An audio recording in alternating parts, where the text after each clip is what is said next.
mo ba na bago pa man dumating ang mga dayuhan sa ating bansa, ay may isang grupo ng mga makapangyarihang tao na siyang gumabay sa medikal at espiritual na aspeto ng lipunang Pilipino? Ngunit sino nga ba sila at paano sila naging mahalaga sa ating kasaysayan?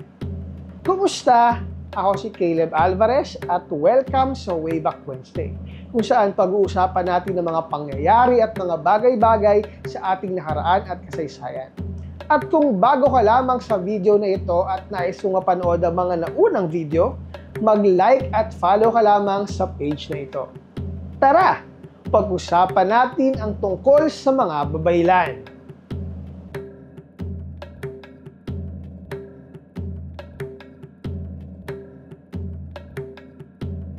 Ang mga babaylan ay mga espiritual na lider noong sinaunang lipunan.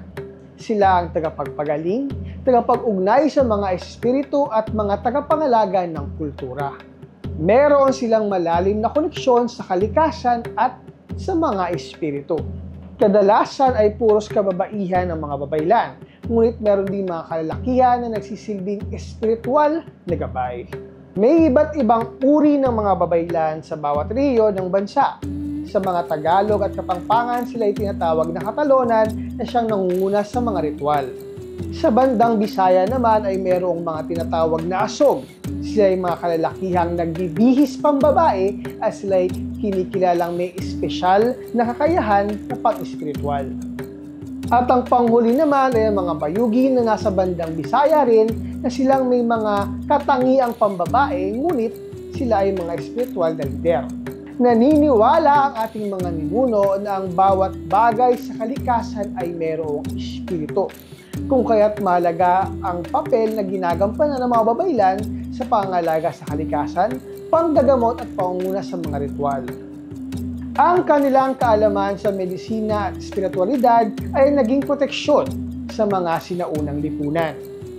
Ang mga babaylan ay mahalaga sa ating kasaysayan sa kadahilan ng kahit sa makabagong panahon, ang kanilang kaalaman sa halamang gamot, ritual at kultura ay buhay pa rin sa ilang bahagi ng Pilipinas. Ang kanilang papel bilang tagapag-ingat sa tradisyon ay mahalaga sa ating pagkakakilanlan bilang mga Pilipino. Kung nais yung malaman ng buong kwento sa video na ito ay tumingin lamang sa comment section at doon nyo makikita ang mga link ng sources ng video na ito. At muli, samahan nyo kami sa susunod na Wayback Wednesday. Ako si Caleb Alvarez at ngayon, alam mo na.